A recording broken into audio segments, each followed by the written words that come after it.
ఖగోళ విజ్ఞానంలో ఈరోజు మనం స్పేస్లో గ్రావిటీ ఉంటుందా అని మాట. మనందరికీ తెలిసిందే, సునీత విలియమ్స్ గత 9 నెలలుగా స్పేస్లో వెయిట్లెస్నెస్లో ఉండిపోయేసరికల్లా తన యొక్క ఎముకల పటిష్టత, మజిల్ గ్రోత్, ఇతర అవయవాల యొక్క మీద ఈ మైక్రోగ్రావిటీ యొక్క ప్రభావం ఎలా ఉంటుంది అని అందరూ చాలా వర్రీ అయ్యారు, ఆందోళన చెందారు.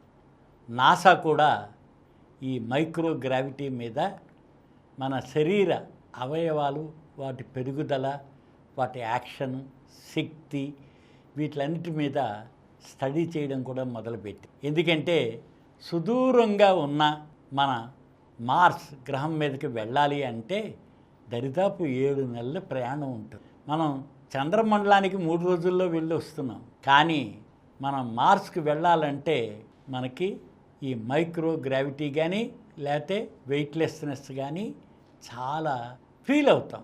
ఆ టైంలో ఎలాగుంటాయి అవయవాల మీద వాటి ప్రభావం, ఫంక్షనింగు, వీటిని తెలుసుకోవాల్సిన అవసరం ఉంది. అప్పుడే ఈ ప్రశ్న కూడా ఉత్పన్నం అవుతుంది. ఎందుకంటే జీరో గ్రావిటీ మనందరికీ తెలుసు. సర్ ఐజాక్ న్యూటన్ 1609లో యాపిల్ పడడం అన్నది గుర్తించాడు, భూమి మీద పడ్డం అని. దాని నుంచి పదార్థాలు, పెద్ద పదార్థము, చిన్న పదార్థాలని, అలాగే పదార్థాల మధ్య ఒక ధర్మంగా ఈ గ్రావిటేషనల్ ఫోర్స్ ఉంటుందనే గుర్తించాడు. అందుకని ఒక మాస్ అంటే పదార్థం ఎంత పెరుగుతూ ఉంటే అంత గ్రావిటేషనల్ ఫోర్స్ పెరుగుతుంది.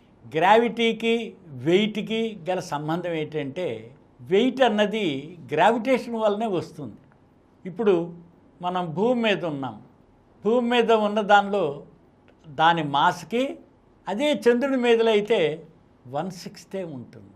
ఇక్కడున్న భూమి మీద దేనికి మనం కనుక సూర్యుడి మీద చూస్తే దరిదాపు 30 రెట్లు ఎక్కువ ఉంటుంది. అలా గురుగ్రహం మీద కూడా చాలా ఎక్కువ.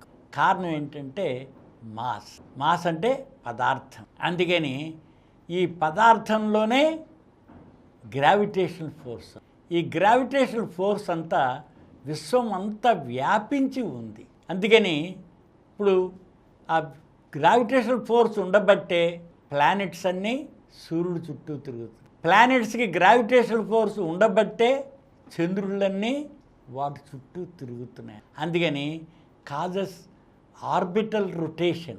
గ్రావిటేషనల్ ఫోర్సే ఆర్బిటల్ రొటేషన్ చేస్తుంది. అందుకని గ్రావిటేషన్ అనేది ఉంటుంది.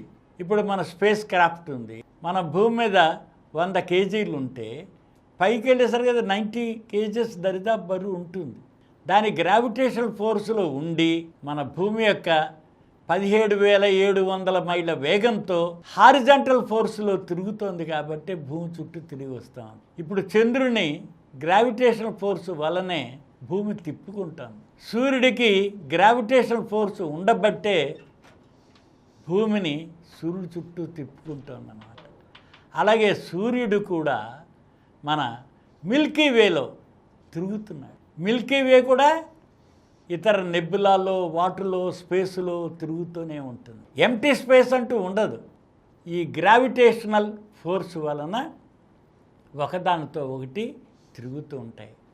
వాటి మధ్య కోటానుకోట్ల మైళ్ళ దూరం ఉండవచ్చు, కానీ గ్రావిటేషనల్ ఫోర్స్ లేకుండా మాత్రం లేదను. అందుచేత ఈ వెయిట్లెస్నెస్ అనేది అది ఫాలింగ్ ఆబ్జెక్ట్స్కి వెయిట్లెస్నెస్ ఉంటా. మనం చూస్తున్నాం రోలర్ కోస్తా, లేకపోతే పెద్ద జైంట్ వీల్, అది ఎక్కామనుకోండి, దానిలో కూర్చున్నప్పుడు వెయిట్లెస్నెస్ ఫీల్ అవుతుంది. It's a relative comparison. మనం ప్రయాణం చేస్తున్న వెహికల్కి గ్రావిటేషనల్ ఫోర్స్లో ఉంటుంది, అది మూవ్ అవుతూ ఉంటుంది. దాంతోపాటు మనం ఉన్నాం కాబట్టి. అలాగే ఇప్పుడు స్పేస్ షటిల్ ఉంది. స్పేస్ షటిల్ భూమి చుట్టూ తిరుగుతుంది. కారణం ఏమిటి? అది భూమి యొక్క గ్రావిటేషనల్ ఫోర్స్ వలన స్పేస్ షటిల్ తిరుగుతూ ఉంటే దాని లోపల మనం ఉంటున్నాం, వీఆర్ ఫాలింగ్. దాంతోపాటు ఆ ఫాలింగ్ వలన ఆ కర్వ్ సరిపోతూ ఉంటుంది అన్నమాట గ్రావిటేషన్. అందుకని రౌండ్ తిరుగుతూ ఉంటుంది.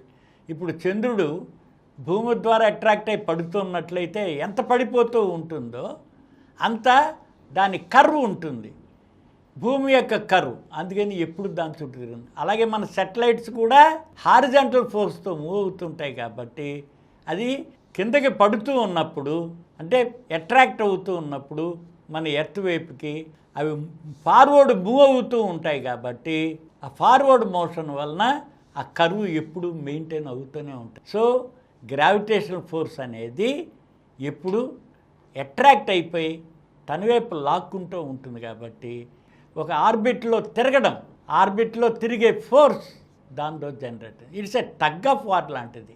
అందుకని ఏదైనా బయటికి వెళ్ళిపోవాలనుకుంటున్న ఫోర్స్ కూడా సెంట్రిఫ్యూగల్ ఫోర్సెస్ అంటుంటాం. మనం బయటికి వెళ్ళిపోవాలన్నా గ్రావిటేషనల్ ఫోర్స్ లాగే బ్యాలెన్స్ అయి ఉంటుంది. బ్యాలెన్స్ అయి ఉండబట్టి నిత్యము వాటి చుట్టూ తిరుగుతుంది. అందుకని ఎంటీ స్పేస్ అంటూ ఉన్న దానిలో అది gravitational force is a very unique force. But universe అంతా కూడా స్ప్రెడ్ అయిపోయి ఉంది. అందుకని ఫ్రీ ఫాల్కి మనకి దానిలో వెయిట్లెస్నెస్ కనిపించి, ఎప్పుడైతే వెయిట్లెస్నెస్ ఫీల్ అవుతామో దాంట్లో మనకి అవయవాలు పనిచేయడంలో కూడా తేడా వచ్చేస్తుంది. అందుకని నాసా కూడా ఈ మైక్రోగ్రావిటీ మీద ఎక్కువ స్టడీ చేస్తుందన్నమాట. అంటే స్పేస్లో ఫ్లోట్ అవుతున్నాం, మనం స్పేస్లో ఫ్లోట్ అవుతున్నాం ఫ్రీ ఫాల్ వలన, గ్రావిటేషనల్ ఫోర్స్ వలన ఫ్రీ ఫాల్. అందుకని జీరో గ్రావిటీ అన్నది మాత్రం లేదు. ఇదే ఫిజికల్ ఫెనామినా. ఇదంతా ఫిజికల్ ఫెనామినా, ఒక పదార్థం యొక్క ధర్మం. అందుకని పదార్థాలు వాటి మధ్య దూరాన్ని బట్టి ఈ అట్రాక్టివ్ ఫోర్స్ మారుతూ ఉంటుంది. లార్జర్ మాస్తో ఉన్నది తక్కువ క్వాంటిటీ ఉన్న మాస్ని అట్రాక్ట్ చేస్తూ ఉంటుంది. అందుకని ఈ రకంగా మనం చూసినప్పుడు ఈ గ్రావిటీ అన్నది ఉంటుంది.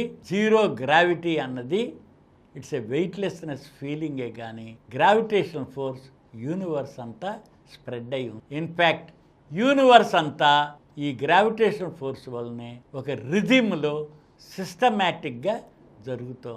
ఈ నక్షత్రాలు కానీ, దాని తర్వాత ఈ నెబ్యులాలు, మిల్కీ వేలు, స్టార్స్, దాని గ్రహాలు, ఆస్ట్రాయిడ్, కామెట్స్, ఇవన్నీ గ్రావిటేషనల్ ఫోర్స్ వల్లనే మనకి జరుగుతుంది. అందుకని మనకి ఫీలింగ్ ఉన్నప్పటికీ జీరో గ్రావిటీ అంటూ ఉండదు. బట్ కొంత మైక్రో గ్రావిటీ అంటే దాని మీద మన ప్రభావం ఎలా ఉంటుంది అని నాసా స్టడీ చేయడానికి అవకాశం వచ్చింది. ఈ కార్యక్రమం మీకు ఎంతో నచ్చింది కదా. ఇటువంటి మరిన్ని వీడియోల కోసం అనతి కాలంలోనే 20 కోట్లకు పైగా వ్యూస్ సాధించిన సమరం ఛానల్ సమర్పించు సమరం సైన్స్ వరల్డ్ ఛానల్కు సబ్స్క్రైబ్ చేయండి, లైక్ చేయండి, మీ ఫ్రెండ్స్కి షేర్ చేయండి. అలాగే ప్రక్కనున్న గంట సింబల్ని ప్రెస్ చేయడం మర్చిపోకండి.